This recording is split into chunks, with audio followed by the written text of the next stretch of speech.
I had a dream, and in the dream, someone came into my life who just delighted in being with me, and I with her, and we just did things together, lovely. But I realized that without her, life was going to become mundane again. I couldn't face that. But then somehow in the dream, I think I realized it would become mundane even with her in the end. And I was frightened. And I called out, "Save me, Lord, save me." I may have said, "Save me, Jesus, save me." But quite desperate. And that woke me up. And I'm awake now. So that's what happened in the dream. You see, the Buddhist view is that suffering is much broader than we think. And the mundane, in the end, is suffering. We just long for life again and can't find it. It's all transitory, you see, the joy. But of course the Buddhist can't put God in it. Strictly speaking, for the Buddhist there's no God. So he tries to master it by controlling the mind. Has all sorts of ways of neither thinking about the past nor the future.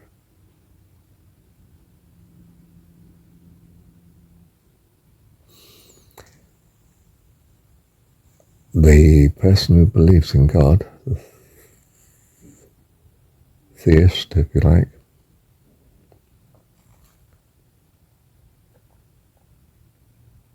has really, I think, a far superior, wonderful answer, and it is God.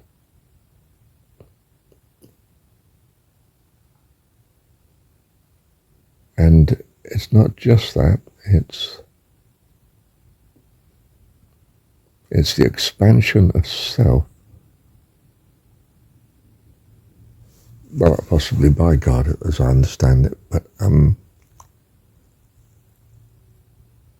that we love and care for all people. Earlier I was in the dream, there were very tall people. And there was a group of, if you like, very nice sort of people, but they weren't nice. They didn't relate. They didn't love. They didn't find joy in knowing a person. They knew each other, and they were a sort of group that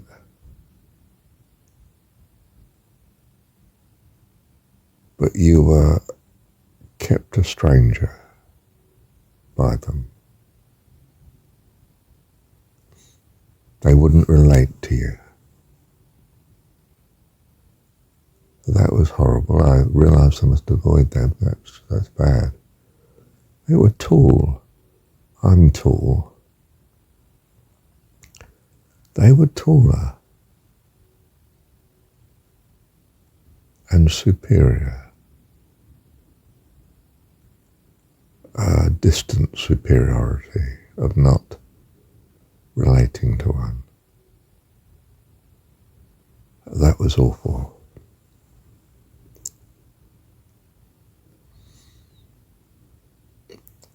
The dream with my person I found that loved me, we were delighting in each other. The dream was still dark somehow. And I was going to say the word intrepid, I was very, but in fact, concerned that she might not actually love me, might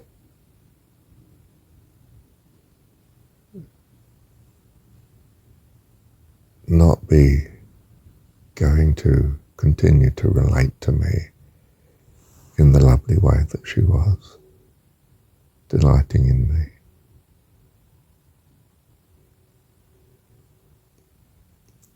So the net result of the dream or dreams was that I suddenly called out to God. I was desperate.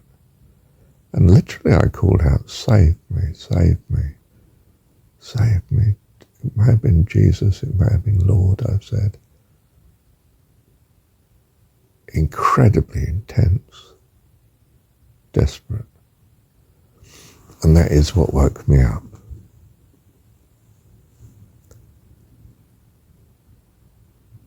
And the contrast of being awake now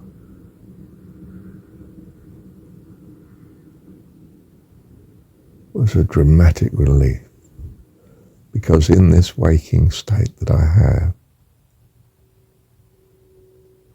there is God. And you could say, well, God must have been in the dream because you called out to him, but it was a dreadful fear of isolation in the dream. I've argued strongly, haven't I, that God was lonely, and hence he made fellowship, a family, us. And well, as I understand it, it could be just trillions and trillions and trillions of us that would love him and love each other.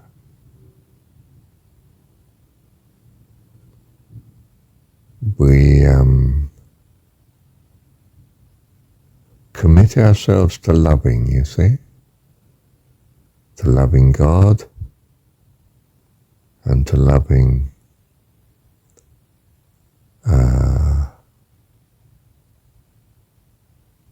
all life, ultimately, but loving others, you see. And it's in the loving we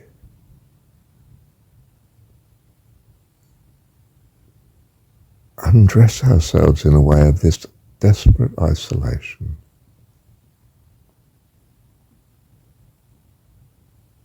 Longing for what we don't have, because of course we now have it. And I suppose it crosses my mind that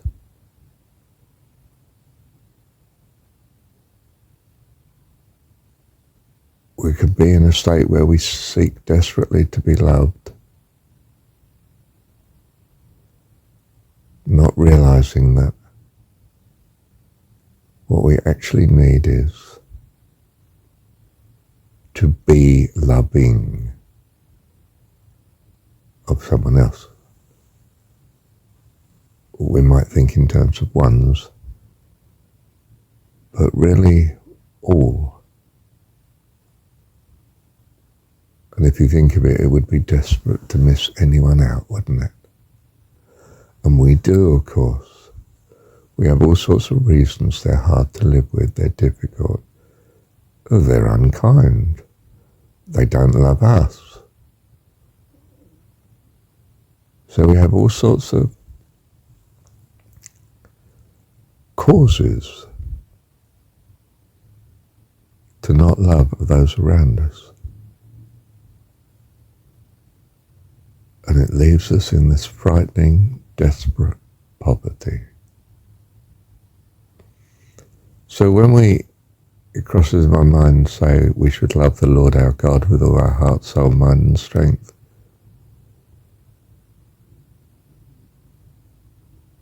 should, from our own desperate need point of view, that when you are filled with love for those around you, you've found heaven. And you need to be vigilant. Don't let there be little exceptions. I've argued in the past, some people are a nightmare to us, and we have to put them at a distance. That's a great tragedy for them. We don't want them to be outside of our love. And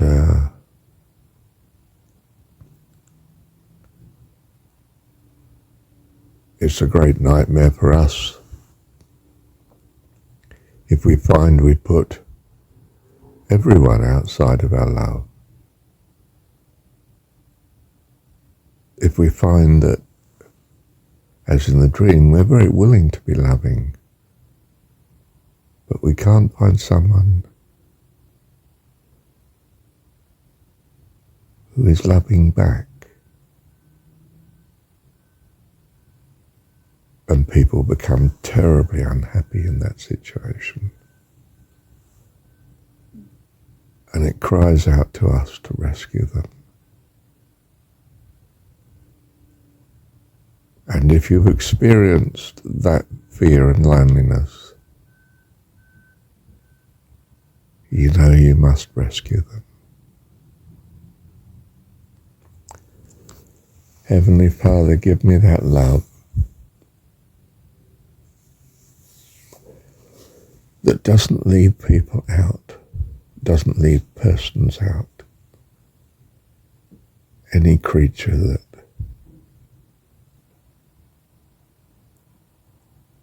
feels that great need.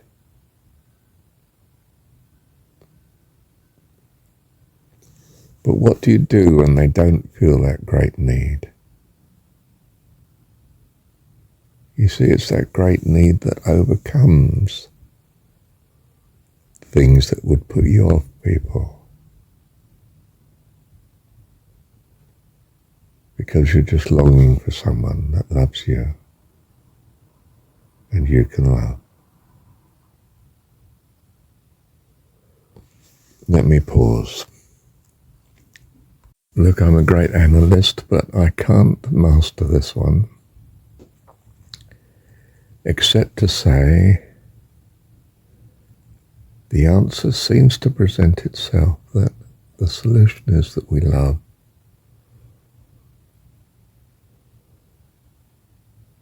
Not that we seek being loved. Can I say that we're too busy trying to love? Is the answer, is the best way, I mean, not that we're too busy and shouldn't do it, but that we have to be so busy loving. It's like my simple thing, you're at a dance, you know, in that sort of youthful understanding, and you don't necessarily know anyone there. It's you feeling very isolated, and you don't wish to be isolated. That's why you're at the dance. And there's someone over there who's on their own. And the solution is very much, in a sense, almost doesn't matter what they're like. I mean, unless they're positively dangerous. You go over there and you talk to them.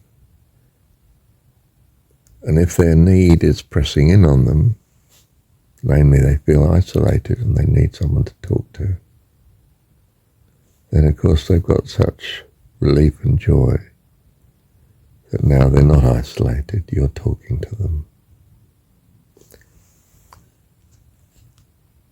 And the two of you make a solution together, you see. Well, perhaps that's very simply it, isn't it? It's not just that you set out to love, but you set out to love someone who knows in their heart they long to be loved. And so you come into their life as an absolute godsend, a prince or princess. You are very ordinary, perhaps, as you see it, and as the world may see it. But to the person who's longing for company, you're an incredible blessing, because you're giving the company.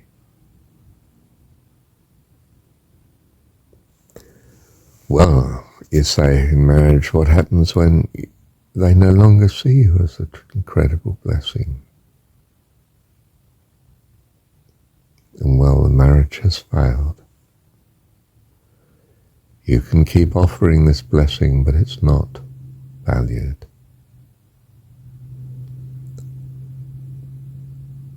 But for some reason they no longer value it, at the least from you.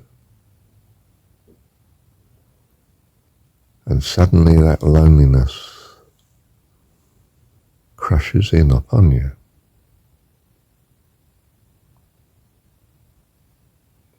And your solution is to spontaneously seek someone else.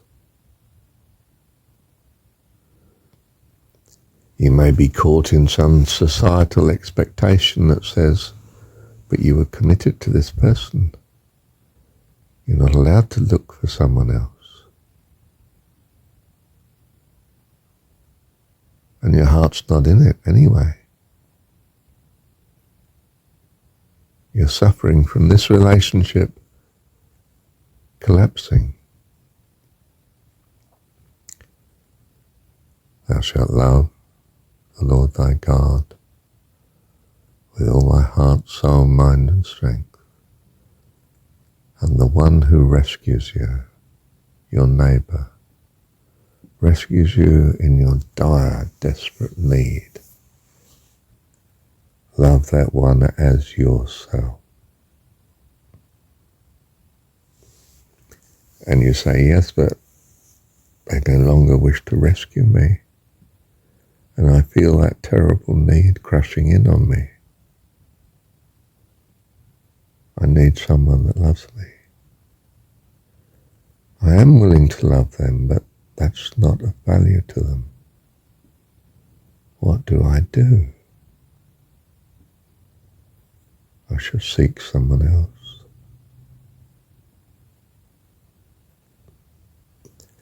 And I am unhappy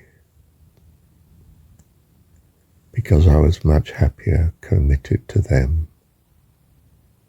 when they were committed to me. But they are committed to me no longer. And no matter what I seem to do, no matter how many compromises or gifts or helpfulness I perform, they reject me.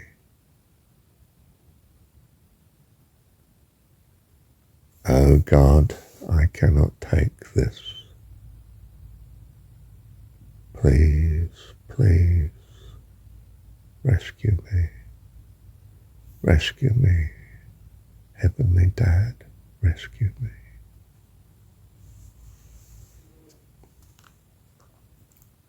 And what was the rescue?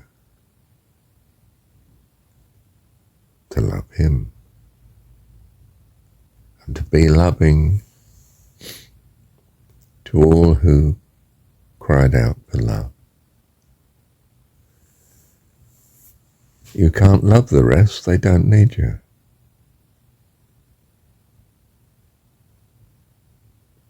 But this world is designed that all will cry out for love in the end, because they need it. Just as God needed it. He couldn't stand the isolation. Being perfect was nothing when you're the only one. We need fellowship, friends, loved ones, and loving ones at that.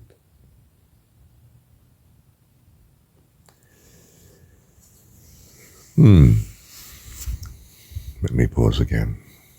Let me say in passing that God has answered my prayer, which I made yesterday or the day before, that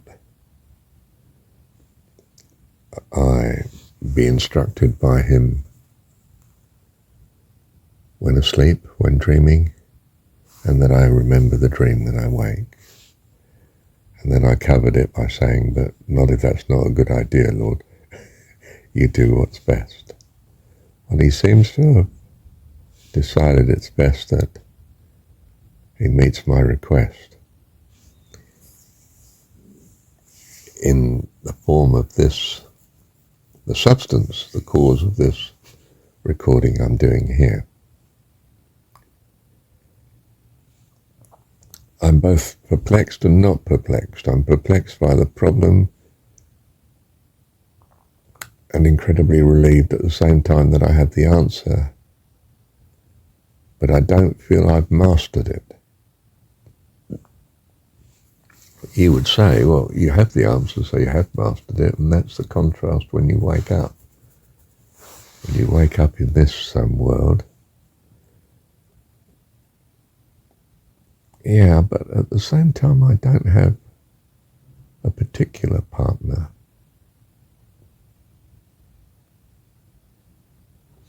It's as if I have an ongoing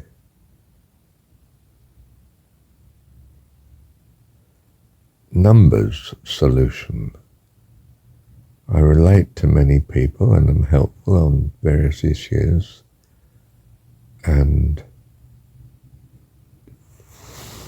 there are many meetings with others that are good. I'm a blessing to them, I know it, and they're a blessing to me. And that carries me through the not having some specific one person who I'm utterly relating to and is relating to me. A partner, quite simply. I mean a good partner, a loving relationship. Close in that they are ongoing. You see, at heart we value commitment. Of course we value commitment from the person that we value, not just anybody, and certainly not those that bring hell and damnation into our life. Which one's ex-partner may well be bent on doing, and there's nothing, it seems, you can do to stop that. So it really is best to distance yourself, for they can be incredibly destructive to you.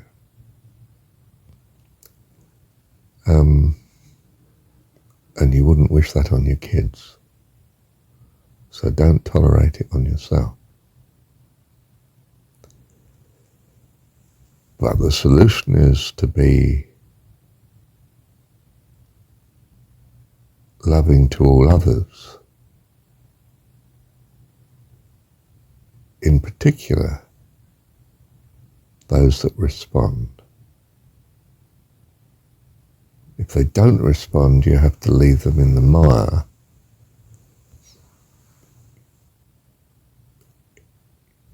You will never find in this world none that respond. On the contrary, you will find many that are desperate for love, as indeed you would be if you had none. And those that are desperate are so pleased with the slightest bit of care and consideration that they respond beautifully back. I could say despite who they are. You know, people are not perfect. Persons, creatures are not perfect. And they will then do things that are inconsistent with how they should be valuing love and kindness. They will be forgetful, you see, and cavalier, and treat you badly. Well, you have to leave them at a distance until they feel otherwise towards you. But there will always, thank God, be many, many more who respond to your kindness because you are such a relief in their dilemma of loneliness. So Jesus has come in the story that we might have life and have it more abundantly. Tells us quite simply, God is our heavenly dad, our parent, perfect, always loves us.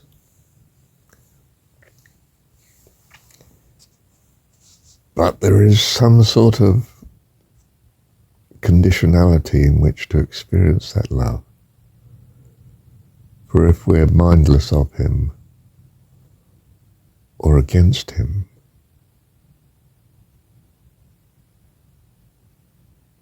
we block his love and are ourselves then in tragedy. You see, this great commandment to love God with all your heart, soul, mind and strength is to bless you. Yes, it does bless God, and it does bless all those that you then love and help. But it's given to bless you so that you may be loved and helped. Because it's very hard to help people that don't wish to be loved, that keep their distance, that don't want to love you in particular. Do you see you're not the one that can rescue them? They need to want to love you. They need to love you. And until they suffer that, they won't love you. Isn't that strange? So we go against the flow. We constantly offer love, even to those that we have to keep at a distance, because they will just tear us to pieces. But we still do things to bless them. We are a lifeline, but they may not choose to take hold of it until their isolation crowds in on them so desperately that they are so utterly grateful for the few things that we can do to reach them without getting our fingers burnt. Do you see?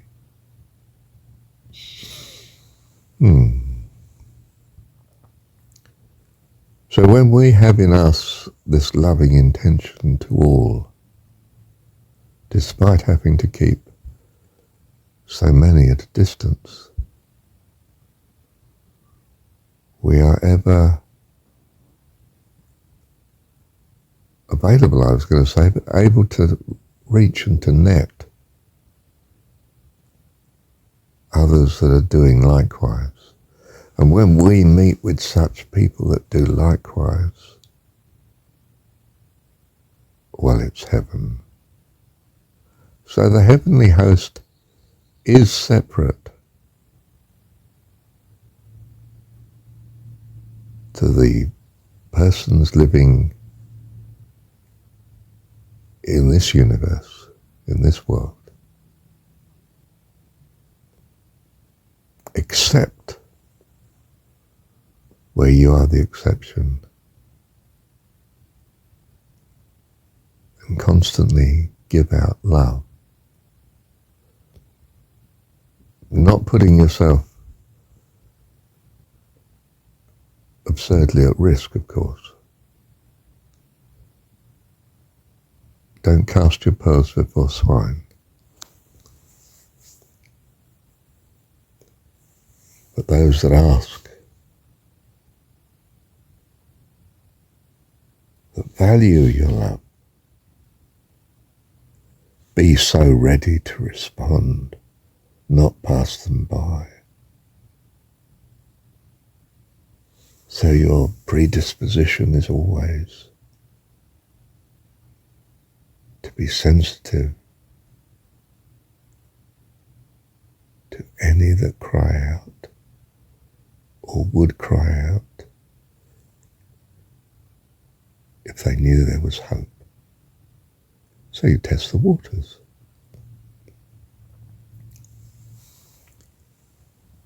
You make it clear you're a loving person. If they don't respond, well, that's because they're not ready.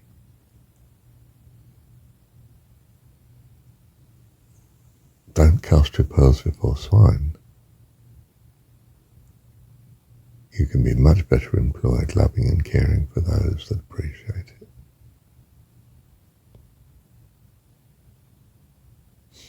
So, the chap with the feast.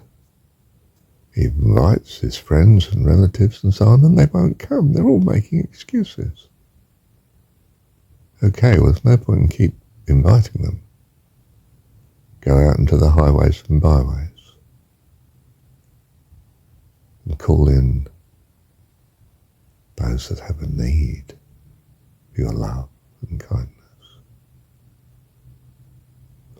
So you specialize in focusing on those that have a need for love and kindness,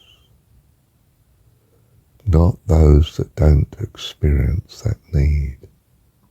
You have to wait until they do, and that's what this universe is designed to do. To give them that need so they may be rescued. I mean, quite simply and pedestrianly, when they call out to God, then he can answer, because he's going to be appreciated then. And if he answers before they call out, before they have a need, he'll be treated like dirt. I don't want God to be mistreated. I don't want anyone to be mistreated, and that includes you. Do you understand? Do not cast your pearls before swine, but do be so loving and kind and sensitive to all those that cry out. So give to him that asks, and those that have ears to hear, let them hear. For it is these people I am sent to, and there are many. I love and am loved. Thank you, Heavenly Dad. Well, that took a long time, 33, nearly 34 minutes now, and got there in the end. I wavered at a couple of points along the way. I was bogged down by the dilemma of being sure what the answer was. And, of course, I woke into a world, didn't I? I'm awake into a world where I do have the answer. But I was shaken by the experience of the dream, and that's what the dream was for. And by the grace of God, I could remember the dream, and therefore have to deal with it in recorded form, in faith, in hope that God would give me a clarification on what I felt I knew but needed to clarify. And I feel this recording does. May it be a blessing to you. Such a blessing. Come unto me, all who labour, heavy laden, and I will give you rest. You see, the Jesus story was the most beautiful story. And I'm afraid the world and its religion has not done it credit. But of course it couldn't. Because the world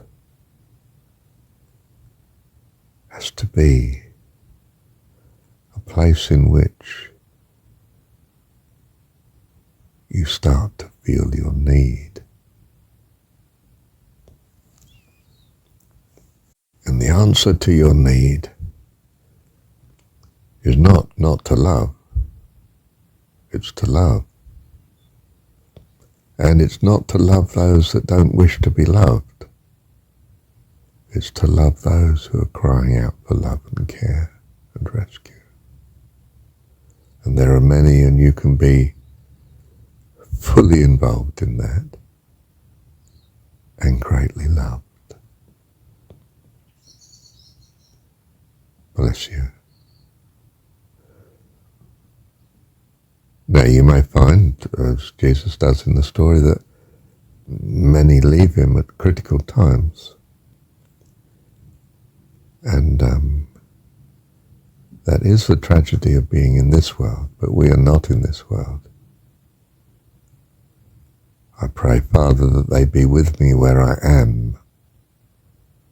And where is he in John 17? He's in the presence of God, fully conscious of God, fully relating to him, praying most utterly earnestly. That's where he is, and that's where you and I need to be. Look, this is a parable, a parallel. You do grasp what I mean, don't you? We need to be in that loving disposition that he is in, loving God and all that long in their hearts to love God. Be clear, I pray not for the world, but for those that you have given me out of the world.